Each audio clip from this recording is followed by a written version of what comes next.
दर्शक बंधु क्रिकेट जगत आसिला एक बड़ खबर। वर्तमान भारत और दक्षिण आफ्रिका मध्य टी20 मैच रे भारत करिछि एक विश्व रेकर्ड। सूचना अनुसार साउथ आफ्रिका गस्तर थिबा भारतीय दल गतकाली तार शेष टी20 मैच खेलिथिला।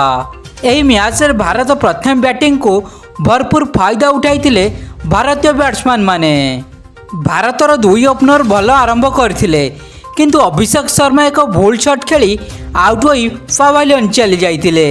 या पर बैटिंग करिएको आसीथिले भारतीय बैटर तिलक वर्मा। प्रथमरु धीमा आरंभ करथिबा संजू सैमसन को बैट 3 ओवर गरजी उठितिला। भारत प्रथम पावर प्ले रे 63 रन करी गोटिए विकेट हराइतिला।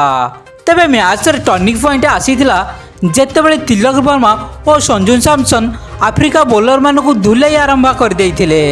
5टी बॉल 26 रन करी Tilak Varma Africa bowler निद हजाई देइथिले। 20 over शेष सुधा भारत गोटिए विकेट हराई 283 रन करथिला।